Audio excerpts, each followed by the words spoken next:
Hey guys, what's up? This is LJS here, and today I'm back with a deck profile. This time it's going to be on Dragonic Kaiser Crimson.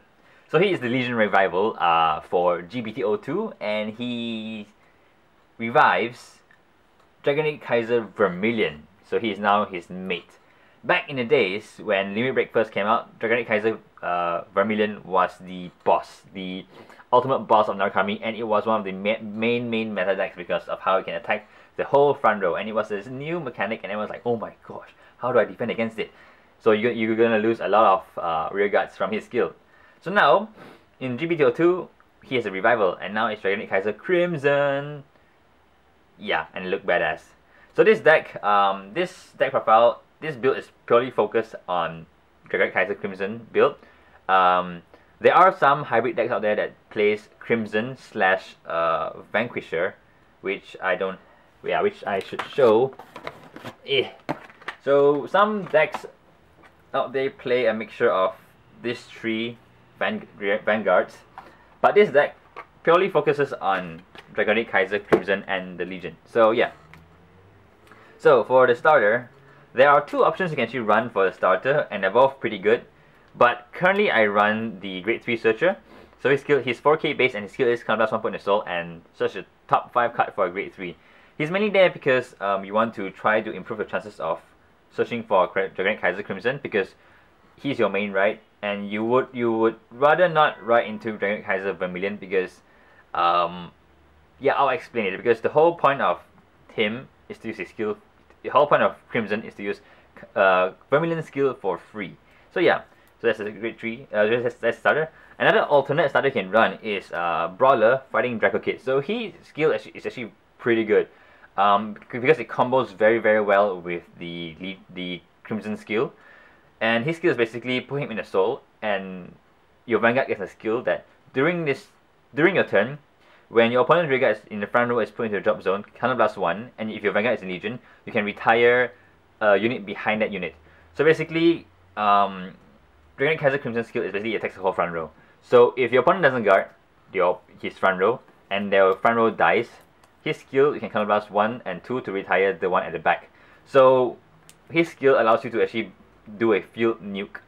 But depending on what playstyle you prefer, yeah. So I think I prefer running Strike Kid Dragoon, because sometimes you want to guarantee getting you want to increase your chance of getting Crimson in your hand.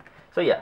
So next for Grade 3s, we run 4 of the new boss, the Dragonic Kaiser Crimson. So his skill is that he legions with Dragonic Kaiser Vermillion, and his first skill is actually a Limit Break 4 once per turn. So you can choose one of your mate's X skill, and the ability basically is costless. So basically his skill allows you to use Dragonic Kaiser Vermillion skill for free, and it's a Limit Break 4 skill.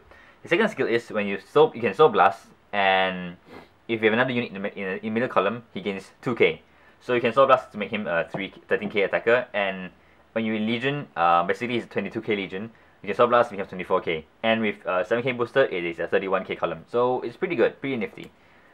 So yeah, his skill is allowing Dragonic Kaiser skill to be free. So next, I run 3, yes, only 3, Dragonic Kaiser Vermillion. The thing is, I don't think you need to run 4, because he's only there to be the mate of Crimson.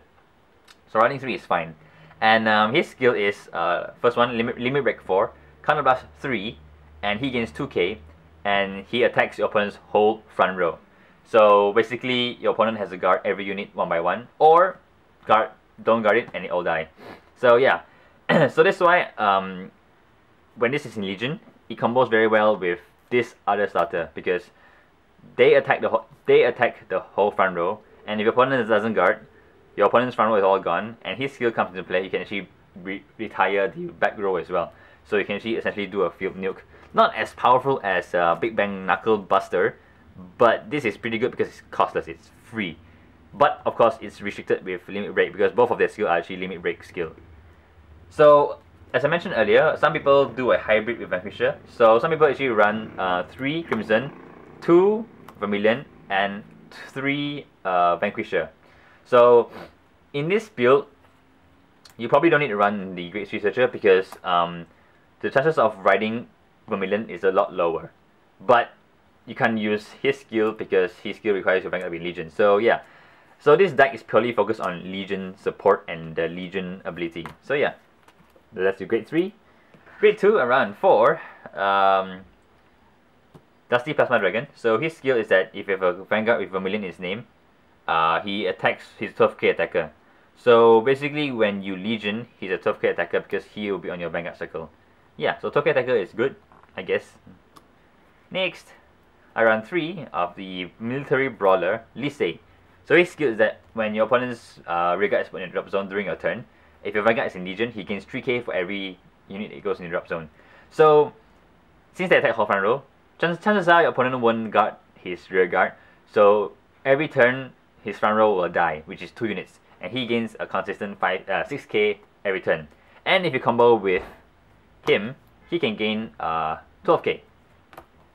So that's 3 of him. Next, there's 3 of the Demonic Dragon Berserker Shutaura. So he is a very, very good card for Narukami. He's a common, so good. He's AK base, and he cannot attack a rear guard. But doesn't matter. Your opponent's front row is most likely going to be gone from his skill. So he attacks Vanguard is fine. And when during your turn he gains 3k, and if he hits the Vanguard, +1, draw a card, and choose one of your opponent's rear guard choose one of your opponent's card from the drop zone and bind it forever. Permanently bind. So he is sort of like a counter against Legioning, and you can actually draw a card and use a special card. So yeah. Next, and he's an 11k attacker, which is pretty good as well. Next, around 2, Dragonic Death Scythe. So his skill is when you put him on a Vanguard circle or rearguard circle, +2 and retire a grade 2 or lower rearguard. So this guy kills the front row. So this guy is here to kill the back row. And since this deck is essentially doesn't use Counterblast, so Counterblast 2 cost for him is fine. It's okay, you know. This deck doesn't use Counterblast at all, unless of course you write Kaiser Vermillion first, which is too bad for you, I guess. So next, round 4, Perfect Guards as usual. You don't have to run the G Perfect Guards because this deck doesn't use Counterblast. Next, around 4, Limit Break Removers, because you want to remove the Limit Break of those 2 guys' skill and use their skill to wreck your opponent's front row. Next, around 3, Tonfa Brawler Arc. So he is basically has the same skill as Lisei. So whenever a rearguard dies, he gains 3k. So every turn, you probably kill 2 rearguards and he gains 6k. So it's a 13k booster. And having those 2 in a column, you make a nice 16 plus 12. That's going to be a 28k column. Awesome stuff. Yeah! My friends are here right now, so they're looking at me weirdly. Next, I run 3 of the Rising Phoenix. So his skill is on call, Soul +2, draw a card. So you don't use Soul, so just use him to draw cards, which is pretty good. Then for triggers, around 4 crit, 8 crit, 4 draw, the weird genie looking guy, and 4 heal. So yeah, so this deck is actually pretty straightforward. There's nothing much to play. It's a very straightforward deck to play, and it does pretty well. Well, it does pretty well, yeah.